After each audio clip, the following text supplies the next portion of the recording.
안녕하세요. 바이브 코딩 네 번째 시간입니다. 오늘도 AI와 함께 코딩을 해볼 건데요. 이번엔 고전 중에 고전인 벽돌 깨기 게임을 만들어 보려고 합니다. 자, 결과물을 먼저 한번 보도록 할게요.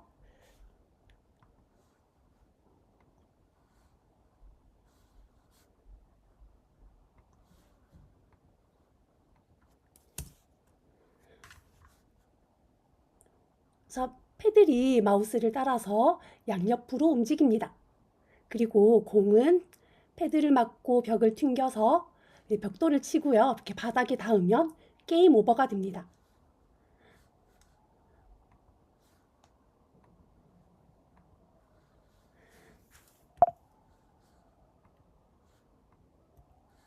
자, 우리가 이번에 그 학습 목표를 먼저 한번 볼 건데요. 우리가 만들 게임은요, AI에게 자연어 프롬프트를 입력해서 게임을 완성을 할 거고요. 그리고 이 작업을 하면서 우리가 게임에 필요한 여러 가지 요소들을 익히고 AI의 도움을 받아 구현을 하게 될 겁니다.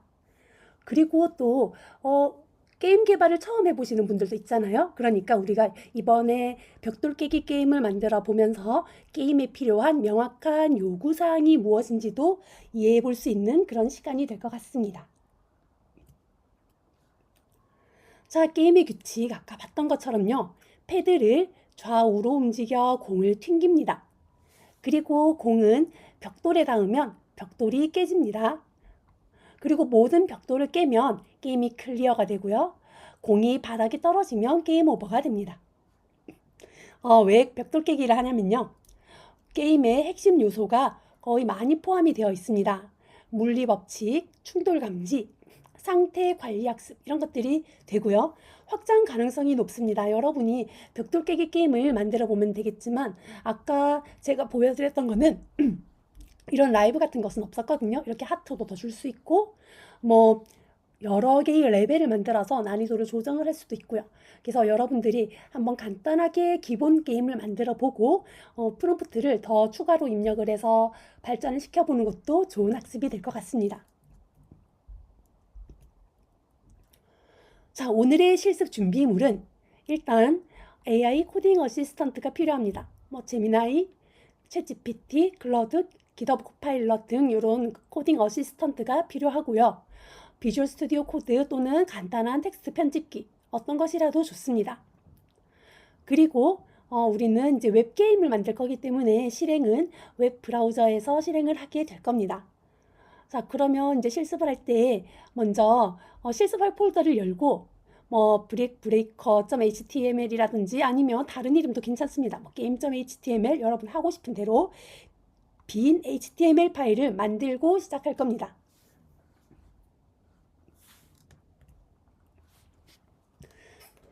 자, 게임을 만들려면 우리는 게임의 구조에 대해서 알아봐야 할 것 같습니다.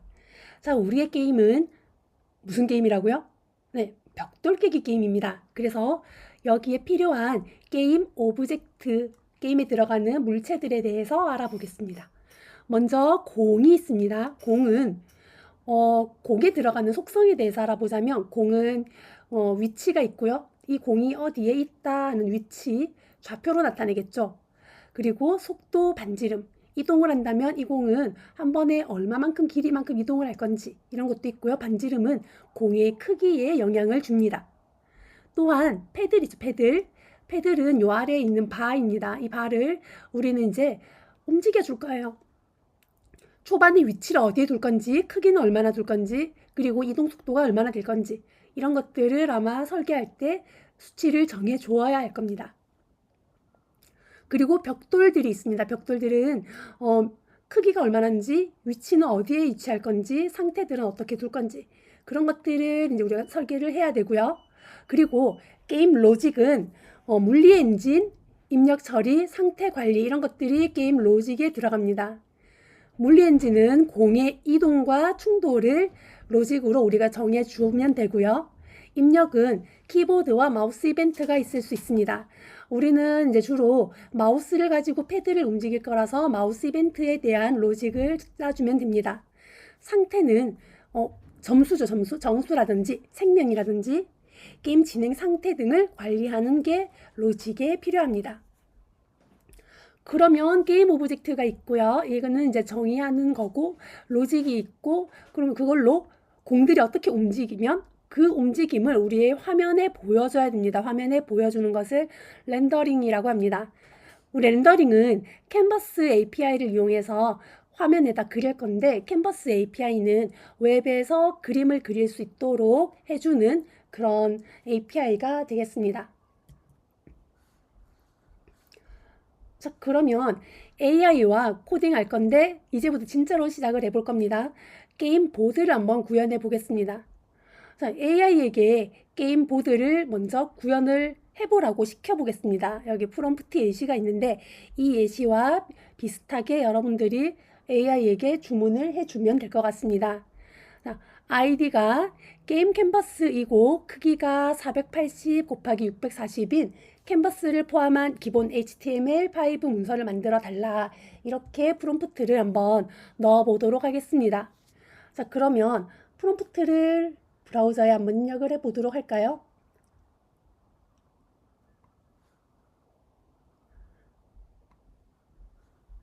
자, 여기 브라우저에 먼저 미리 제가 작업해 놓은 걸 보여드리도록 하겠습니다. 아이디가 게임 캔버스이고 크기가 480 곱하기 640인 캔버스를 포함한 기본 HTML5 문서를 만들어 달라 라고 했더니 네, 이거는 지금 클로드입니다. 클로드는 이제 사용자의 배경을 고려해서 HTML5 캔버스 요청을 분석했다라고 합니다. 이거를 살짝 펼쳐서 보면 이제 우리가 어떻게 이제 넣은 그 프롬프트를 가지고 분석을 합니다.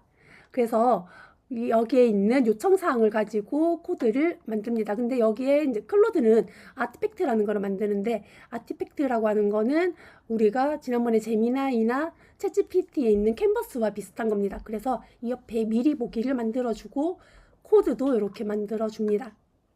그래서 기본 HTML5 캔버스 문서 얘가 아티팩트이고 얘를 클릭을 하면 이렇게 보이게 됩니다. 소스도 여기 있고요. 자, 그래서 여기 이 문서는 중간에 캔버스 레디라고 적혀 있고 주요 구성이 캔버스가 있습니다. 캔버스가 코드를 바로 보도록 하겠습니다. 여기 보면 네, HTML 코드입니다. 여기 헤드가 있고 실제 화면에 보이는 것은 바디부터입니다. 바디부터가 화면에 보이는데 바디 안에 코드를 보면 여기 제일 위에 캔버스가 있습니다. 이게 그림을 그리는 도화지입니다. 그래서 캔버스 아이디는 게임 캔버스입니다. 그래서 게임 캔버스에 뭔가 그림을 그리도록 할 거예요. 그리고 여기 자바스크립트가 있는데 여기에는 캔버스의 컨텍스트를 가져옵니다. 게임 캔버스라고 하는 캔버스 아이디를 받아와서 그 캔버스에 get 컨텍스트 2D라고 해서 2D 그림을 그릴 수 있는 컨텍스트를 먼저 변수로 받아서 그 컨텍스트에 폰트를 정하고 폰트 스타일을 정하고 텍스트를 어디에 둘 건지 정렬 방법을 정해서 필 텍스트라고 하면 이렇게 여기 적혀져 있는 문자열을 화면에 이 위치에 그리게 됩니다. 그런 식으로 코드를 만들어 주는데 이 코드를 여기에서 보면 이거는 미리 보기입니다. 이런 식으로 만들어 볼 수도 있지만 여러분이 그 파일을 가지고 있거나 해서 따로 게시를 할 수도 있잖아요. 그러면 이 코드를 복사해 와서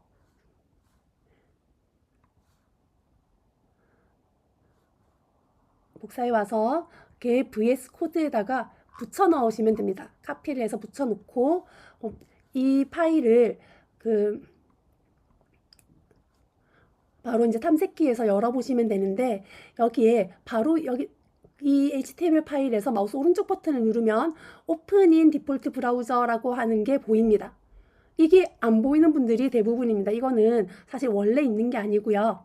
여기 익스텐션에서 오픈 인 브라우저라고 하는 익스텐션이 있습니다. 오픈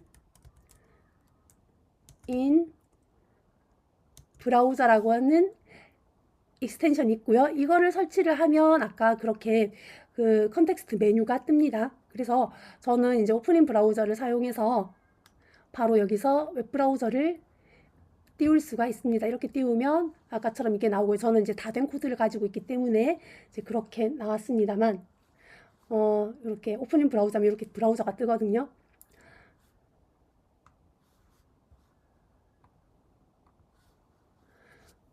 자, 그래서 여러분들이 그 오프닝 브라우저 익스텐션을 깔아서 좀 편리하게 이제 미리 보기를 해서 볼 수가 있습니다.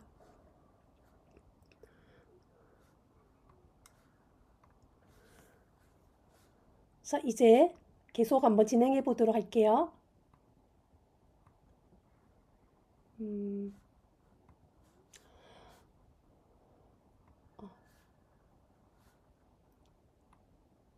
자, AI와 이제 코딩을 할 때 게임 보드를 먼저 구현을 했습니다. 코드를 VS 코드에다가 붙여놓고 저장하고 브라우저에서 확인해서 이렇게 그 미리 보기에서 본 거와 똑같은 방법으로 보여질 겁니다. 자, 그러면 이제 스타일을 요청을 해 보겠습니다. 프롬프트를 뭐 헤드 안에 스타일 태그를 만들고 게임 캔버스를 화면 정중앙에 배치하고 배경색을 아주 어두운 색깔로 하고 테두리는 샵 333으로 해서 스타일링을 해달라. 이것들이 회색이고요. 아마 111은 거의 검정에 가까울 겁니다. 지금 화면에 보이는 것처럼 이런 게 생길 겁니다. 여기까지 한번 또 만들어 보시고요. 다음에 캔버스 설정을 할 겁니다. 그림을 그리기 위해서 바디 태그 끝에다가 스크립트를 추가하고 거기에 게임 캔버스와 2D 콘텍스트를 변수에 할당해 달라라고 프롬프트를 넣는데 아까 저는 처음에 만들어진 거에 이미 그 콘텍스트가 있었습니다. 있으면은 이걸 예시를 넣어두면 똑같으니까 결과가 같을 건데 만약에 없다면은 이 프롬프트를 넣어서 아까처럼 이렇게 캔버스와 CTX 변수에다가 게임 캔버스 컨텍스트를 이렇게 할당을 해주면 됩니다. 그러면 이 컨텍스트에 있는 그 캔버스 API의 그리기 메서드를 가지고 화면에 그림을 그려줄 수 있게 됩니다. 알고 있으면 좋은 거는 필렉트는 사각형 그리기, 아크는 원 그리기, 필 스타일은 색상을 설정하는 거고, 클리어 렉트는 영역을 지우는 그런 메서드입니다. 자, 이런 거는 참고하시면 되고요. 우리가 실제로 손으로 코딩하진 않겠지만, 여러분이 코딩을 하다가 AI가 준 코드를 보고 이상한 점이 있으면 읽어보면 아 얘가 그런 거구나 하는 거를 알고 수정할 부분이 여러분 눈에 보일 수도 있기 때문에 알아두면 좋다는 거고요. 아마 이렇게 바이브 코딩 몇 번 하고 나면 여러분들도 코딩에 대한 여러 지식이 생기게 될 겁니다. 자, 이번에는 공을 구현해 보도록 하겠습니다. 자, 공은요 객체로 정의를 할 겁니다. 그래서 캔버스 중앙에서 시작하고 반지름은 x, 속도, xy 속도는 각각 2와 마이너스 1을 가지는 볼 객체를 만들어 달라. 이런 식으로 프롬프트를 줘서 여기에 그 공 객체가 만들어진 걸 코드 안에 만들어진 걸 볼 수가 있을 겁니다. 그래서 우리 아까 여기까지만 코드가 있었는데 이 공 부분이랑 여기 드로우 볼 함수가 여기 두 번째 프롬프트 공 그리는 함수 정의하기가 있는데요. 그래서 이 공을 그리는 함수까지 만들어서 넣고 실행해 보면 공이 화면에 나타나기는 할 겁니다. 자, 일단은 아니요, 안 나타납니다. 이렇게 함수만 정의했을 때는 이 드로우볼이라는 함수를 화면에 그려서 호출을 해줘야 됩니다. 이를 실행을 할 수 있도록. 그렇게 하면 공이 나오는데 현재 이것까지는 공 객체와 그리기 함수만 정의한 상태입니다. 그래서 화면에는 나타나지 않고요. 이거를 호출을 해도 나타나지 않습니다. 왜냐하면 여기 필 스타일이 색깔 설정이라고 있는데 FFF입니다. 이거 흰색이거든요. 그래서 이 앞에 화면 배경이 보드가 흰색이라서 흰색에 흰 동그라미 그리면 보이겠습니까? 우리가 색깔도 바꿔줘야 됩니다. 이럴 때 이거를 빨리 알아챈다면 공 색깔 바꿔줘 라고 하든지 여기에서 색깔 코드만 바꾸면 되니까 여러분이 직접 바꾸셔도 됩니다.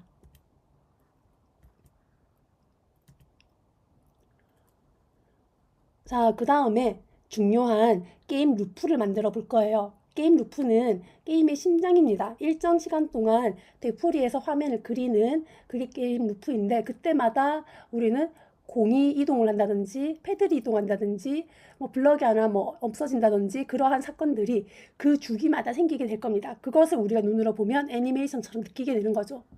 자, 그래서 게임 루프는 게임의 심장이라고 할 수가 있습니다. 자, 여기 보면요. 리퀘스트 애니메이션 프레임을 사용하는 처음 보는 거 나왔습니다. 리퀘스트 애니메이션 프레임은 네, 그 윈도우 객체의 메서드인데요. 이거는 브라우저에게 수행하기를 원하는 애니메이션을 알려주고 다음 리페인트, 그러니까 화면을 그리기 전에 브라우저가 애니메이션을 업데이트할 지정될 함수를 호출하도록 요청을 합니다.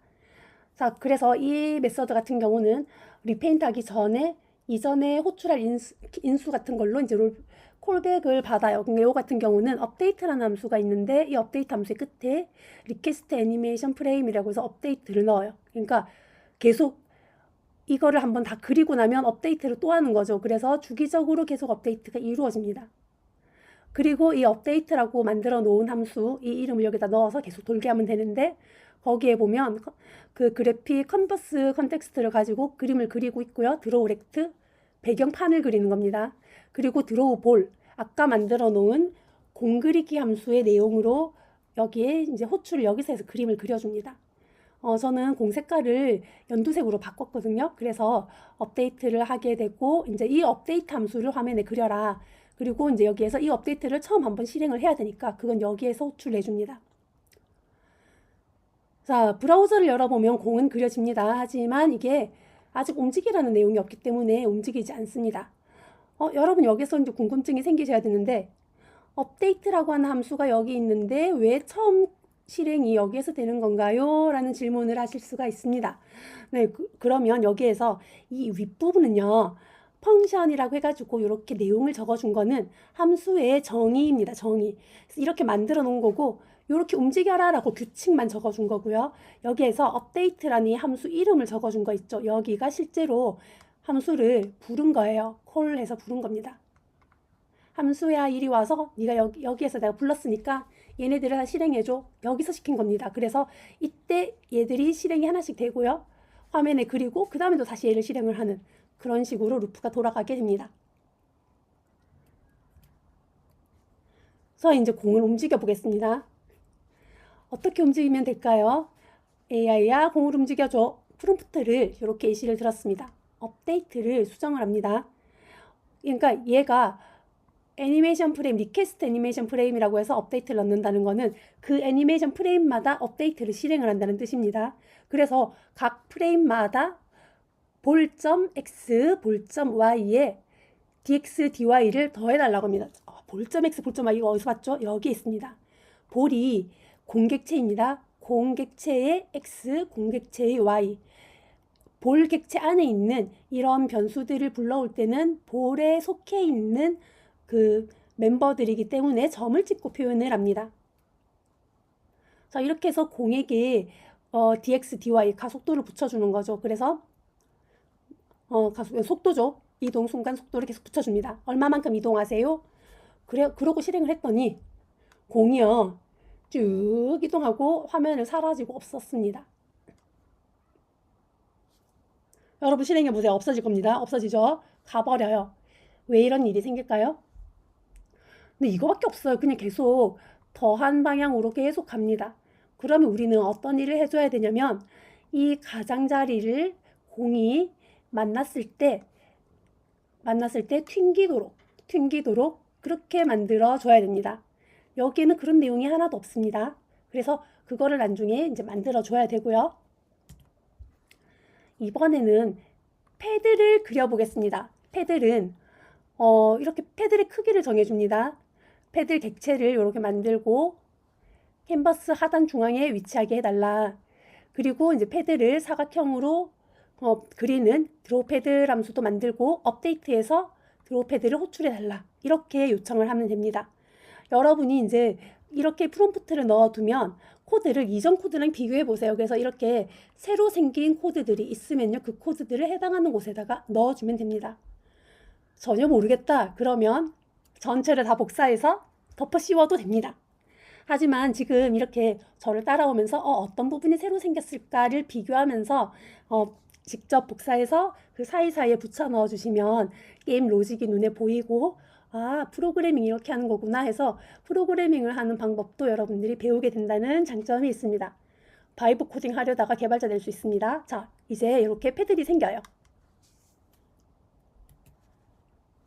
자, 다음 이제 이벤트입니다. 이벤트는 컴퓨터의 입장에서는 뭔가 파일이 들어온다든지 아니면 우리가 입력을 한다든지 우리가 컴퓨터를 때리는 것은 이벤트가 되지 않습니다. 하지만 제가 이렇게 마우스를 굴리는 것, 이렇게 선을 긋는 것, 이런 것들이 다 이벤트가 됩니다. 이벤트는 사건이잖아요. 그래서 마우스의 X좌표를 따라서 패들.x의 위치가 실시간으로 변하도록 마우스 무브 이벤트 리스너를 추가해 달라고 하면 됩니다.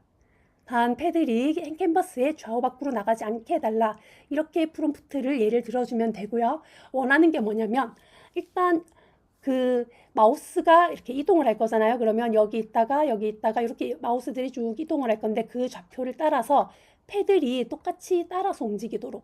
하지만 패들의 Y는 움직이지 않고 X만 움직이는 거죠. 그래서 좌우로만 움직이게 하는 겁니다. 그렇게 변하게 할 건데 패들이 캔버스 좌우 밖으로 나가지 않도록 해달라 해서 그거를 여기에서 좌우 경계 처리를 한 겁니다.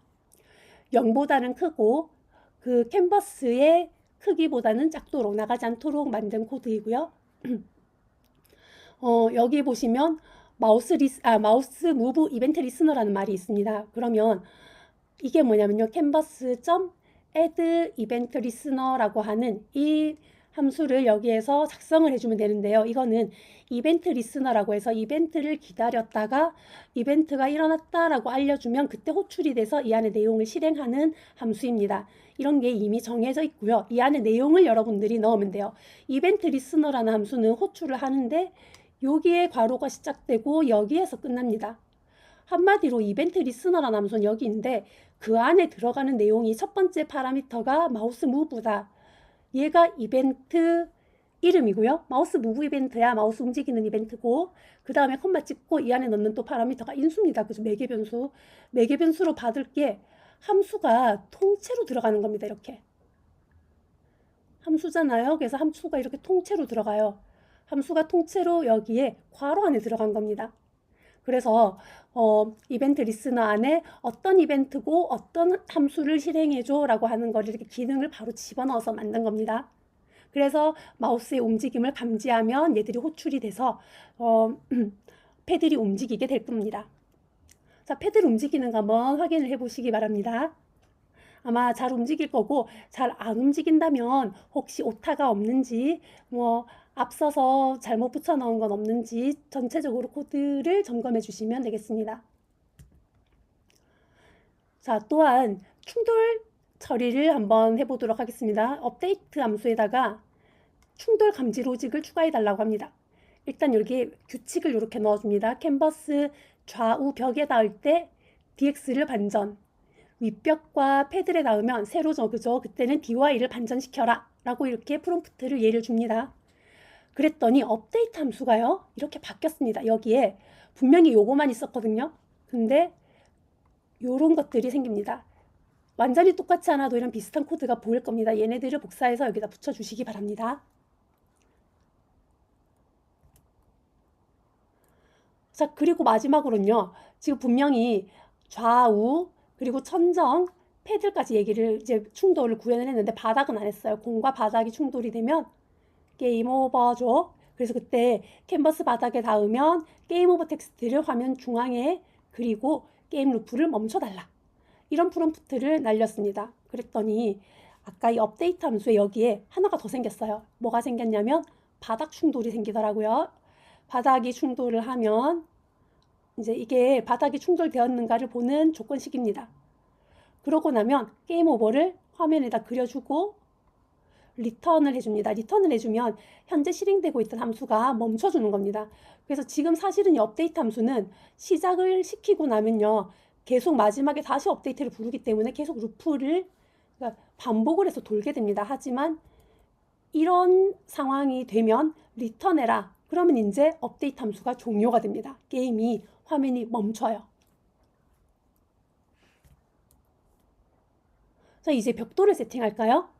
자, 벽돌 세팅은 여러분이 생각하는 대로 프롬프트를 이렇게 주면 됩니다. 5행 8열로 배치될 브릭스 배열을 초기화해줘. 똑같은 모양이 계속 들어갈 거라서 배열을 사용할 겁니다. 그래서 여기에 브릭스라고 하는 배열을 하나 만들고 그 배열 안에다가 이런 속성들 x, y, 이건 좌표고요. 스테이터스는 1은 보임, 0은 깨짐, 이런 속성을 가지도록 만들고 그 배열을 순회하면서 스테이터스가 1인 벽돌은 그리고 아닌 건 안 그리도록 그렇게 드로우 브릭스를 만들어줍니다. 추가된 코드가 이래요. 이런 것들을 이제 갖다 넣으면 되고요. 얘네들도 추가가 되었습니다. 이제 브릭스에 뭐 로우 카운트 5, 컬럼 카운트 8 이런 식으로 몇 행 몇 열로 만들어질 거다라는 거를 이렇게 변수로 상수로 둬서 이렇게 5, 8 이렇게 쓰는 것보다는 이렇게 의미가 있는 그 이름들을 쓰는 게 훨씬 더 코드를 읽기가 좋습니다. 이런 식으로 쓰고요. 그리고 상태 같은 여기는 이제 좌표 계산하는 거고 스테이터스도 처음에는 깨진 게 아니기 때문에 1로 만들어줘서 보이도록 만들어주는 거죠. 여기는 그런 속성 값들을 초기화를 해준 거고 드로우 브릭스에서 스테이터스가 1인 애들만 색깔을 정해서 그리도록 합니다. 그 XY 좌표에 따라서 네, 그렇게 만드는 겁니다. 그래서 요거는 한번 코드를 잘 읽어보시고 이해를 하면 좋을 것 같아요.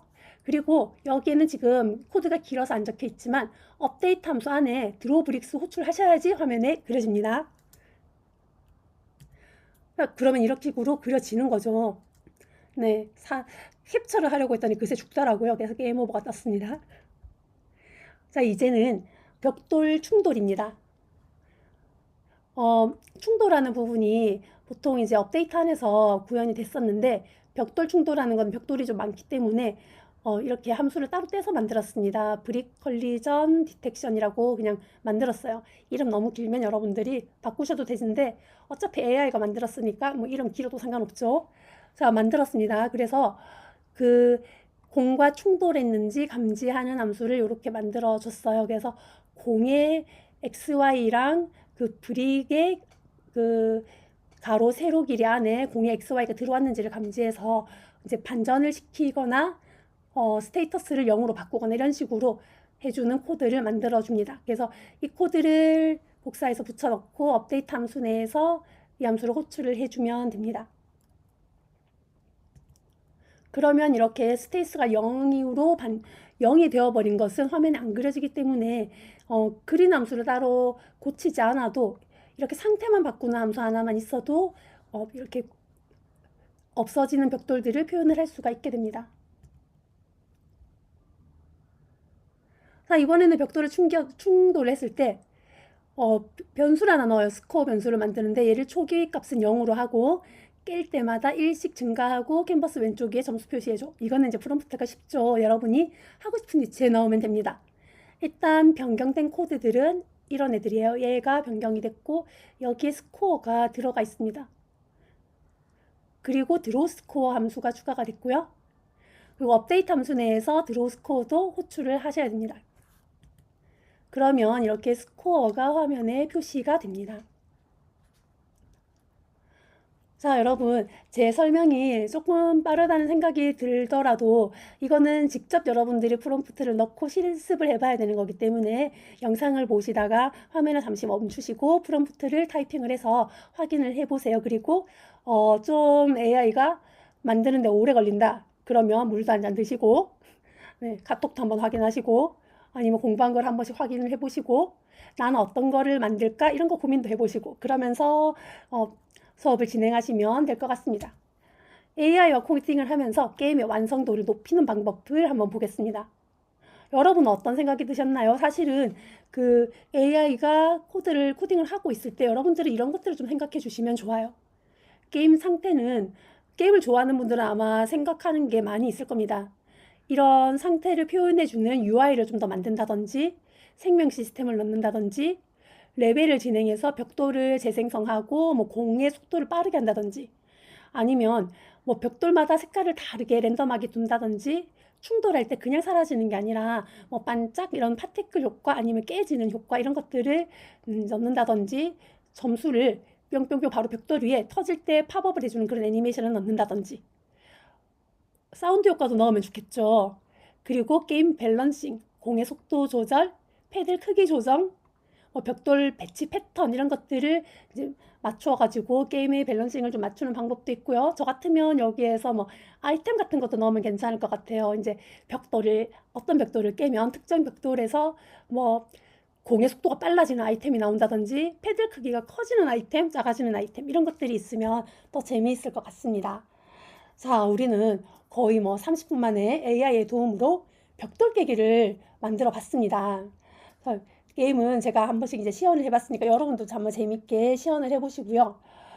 오늘 했던 거는 이제 AI한테 공을 튀기고 패드를 조작하고 그리고 여러 개의 벽돌과 충돌하는 그런 로직들을 요청을 해서 만들었죠. 자, 그래서 이런 식으로 이제 즐거운 게임도 한번 만들어 봤고요. 아까 제가 말씀드린 여러 가지 발전할 수 있는 그런 사항들을 적용을 해서 지금 이 밋밋한 게임을 한번 재미있는 게임으로 만들어 보시기 바랍니다. AI와 협업하는 그런 우리 코딩 재미있으셨죠? 자, 여러분들도 AI와 이제 즐거운 게임을 한번 만들어 보세요. 이제 그런 벽돌 게임 말고도 여러분이 일단 말로 표현할 수 있는 어떤 게임이라도 좋습니다. 시도를 해보시는 거를 저는 여러 번 시도해 보기를 권합니다. 네. 오늘도 영상을 시청해 주셔서 감사합니다.